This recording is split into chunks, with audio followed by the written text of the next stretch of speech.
Venez participer aux enquêtes de Amnesia à Écuré, un jeu de piste interactif unique à vivre en famille ou entre amis. Téléchargez dès maintenant sur votre smartphone l'application gratuite Les Enquêtes de Amnesia et choisissez le parcours à Écuré. Une aventure à vivre jusqu'au 30 septembre, jeu gratuit en partenariat avec les Portes de Meuse. Toute cette semaine, participe au jeu concours de Puissance Télévisions pour tenter de gagner tes places pour le parc d'attractions Alligator. 20 places sont à gagner. Alors joue dès maintenant sur puissancetélévision.fr et sur notre application mobile. Jeu organisé du 3 au 8 août 2020 en partenariat avec Alligator.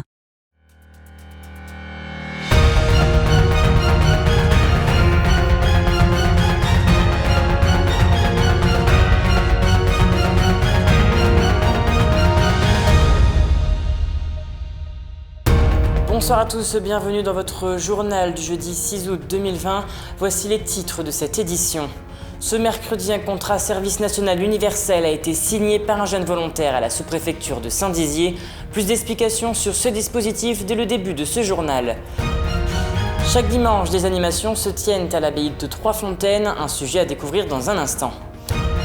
Et enfin, nous irons à Giffaumont-Champoubert à la rencontre des nouveaux propriétaires de l'hôtel-restaurant Le Cheval Blanc.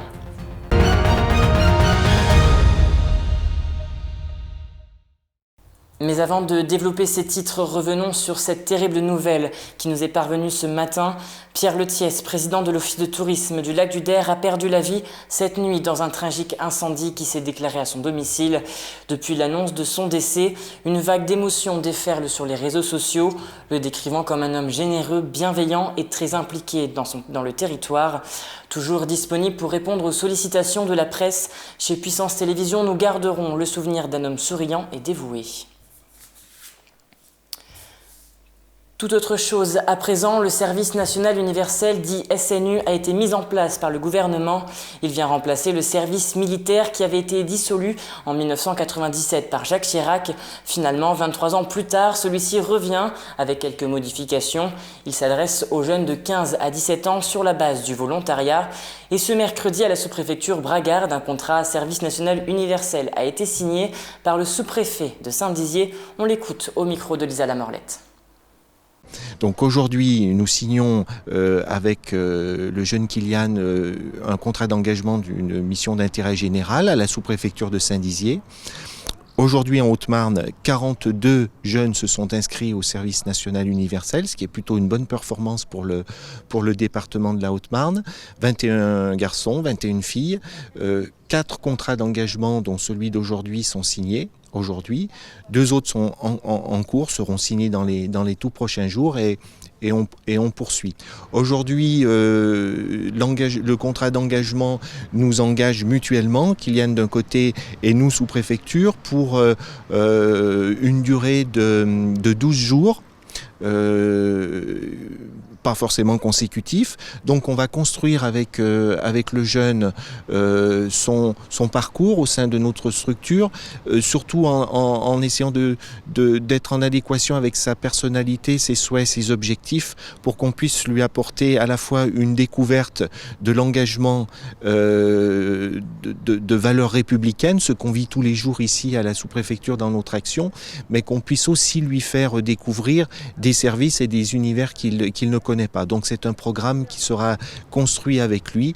Ça peut être m'accompagner dans des réunions, rencontrer des élus, ce qu'on fera, travailler avec les services ici de la sous-préfecture ou de la préfecture. L'éventail d'actions et d'activités est très large.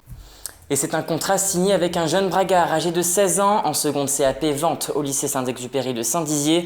Il ne connaissait pas du tout ce dispositif, il l'a découvert par hasard, on l'écoute. Je l'ai vu par rapport à un reportage que j'avais vu avec mon père sur la télé. Ouais. Et qu'est-ce qui t'a directement frappé? Tu t'es dit j'ai envie de faire la même chose? Oui. Pourquoi? Je trouvais ça bien par rapport à ce qu'il faisait. Qu'est-ce qu'il faisait en particulier qui t'ont intéressé? Il faisait un peu de tout, il faisait aussi de l'administration, il faisait de l'armée. Il partait en dehors des fois de la France ou de leur ville. Et donc là, tu as décidé d'aller à la sous-préfecture de Saint-Dizier. Oui. Comment ça se fait que c'est ce lieu qui t'a attiré ou du moins que tu te retrouves ici? Parce qu'on avait demandé un peu partout et ils n'étaient pas au courant du SNU. Et du coup, ce qui fait qu'on nous avait dit par rapport à la mairie, à la sous-préfecture, Du coup, on a été parti voir pour voir si justement c'était possible de faire le SNU. Et du coup, ils nous ont dit oui. Si vous aussi vous souhaitez effectuer ce service, vous pouvez vous inscrire via le site internet du gouvernement snu.gouv.fr. Et je vous le disais en titre, l'abbaye de Trois-Fontaines accueille des producteurs locaux dans le cadre des dimanches de l'abbaye. De plus, les visiteurs peuvent également se rendre au musée du vélo qui se tient dans l'établissement. Un reportage avec Nicolas Fontaine. Chaque dimanche durant l'été, l'abbaye de Trois-Fontaines, fondée en 1118, accueille exposants et visiteurs dans le cadre des Dimanches de l'abbaye, une animation qui existe depuis les années 1970. Mais cet été, c'est une année particulière, la Covid-19 a chamboulé l'organisation habituelle. L'abbaye n'a pas eu le droit d'ouvrir toutes ses salles. Une partie des exposants se trouve donc en extérieur. Une dizaine de producteurs locaux est présent chaque week-end afin de mettre en avant leur savoir-faire. Et pour eux, cet événement est le bienvenu, puisque de nombreuses animations ont été annulées durant cette période estivale. Et puis ça permet aussi de connaître l'abbaye, parce que c'est la première fois que je viens ici, donc je ne savais pas comment c'était. Alors moi je fais des produits à base de lait de jument. J'ai mes chevaux, je traite mes juments, et je fais des savons et je les vends. Quelques pas plus loin, les visiteurs peuvent également se rendre dans le musée du vélo afin de découvrir l'origine de ce moyen de locomotion. La particularité, c'est surtout d'avoir une évolution et d'avoir toutes les phases de l'évolution du vélo. Pour Jean-Michel Altuzet, la pièce incontournable de l'exposition est celle du vélocipède à pédales, machine inventée par le Barisien Pierre Michaud en 1861. L'invention du vélocipède à pédales va marquer le début de la discipline sportive et l'engouement au niveau du grand public. L'année dernière, plus de 15 000 personnes se sont rendues sur le site, mais cette année, au vu des circonstances, les membres de l'association ne pensent pas dépasser ce chiffre. Allons à présent du côté de Giffaumont, à l'hôtel-restaurant Le Cheval Blanc. Il a été racheté par des jeunes propriétaires, Vincent et Sébastien. Ce binôme a déjà plusieurs projets en tête afin de remoderniser cet établissement. Regardez ce reportage. Cela fait désormais 2 semaines que des nouveaux propriétaires ont pris possession de l'hôtel-restaurant Le Cheval Blanc à Giffaumont. Un établissement historique construit dans les années 70 par monsieur et madame Lafève. En 1990, ce dernier a été vendu à la famille Girardin, qui très vite a obtenu 2 étoiles. Le 22 juillet dernier, Stéphane et Vincent sont devenus gérants de cet établissement et pourtant, il y a quelques mois encore, ils n'étaient pas destinés à rester dans la région. On devait partir en Ardèche et puis voilà, une rencontre a fait que on est tombé amoureux de cet endroit. Du coup voilà, donc on a tout annulé notre départ en Ardèche pour arriver au lac du Der. Le domaine de la restauration et de l'hôtellerie ne leur est pas inconnu puisque Sébastien y travaille depuis plusieurs années. J'ai travaillé pendant 20 ans au restaurant Le Cheval Rouge à Sass-Ménéhould, donc là dont je suis originaire. Mon métier à la base, je suis donc directeur de restaurant et sommelier. Et puis donc voilà, ça fait du coup c'est vraiment mon vrai métier. Et voilà. L'hôtel contient 15 chambres, il peut donc accueillir une trentaine de personnes et d'ailleurs ces derniers soirs, il affichait complet. Depuis qu'on a repris, la clientèle est là. Donc c'est ça qui est bien, c'est encourageant, c'est pour ça que on s'ennuie pas toutes les journées parce qu'on est là du matin jusqu'au soir pour accueillir les clients. La partie restaurant, quant à elle, est encore fermée, mais elle ouvrira ses portes le 13 août prochain. On va essayer d'apporter une cuisine qu'il n'y a plus, mais qu'il y avait avant, et donc une cuisine plus gastronomique.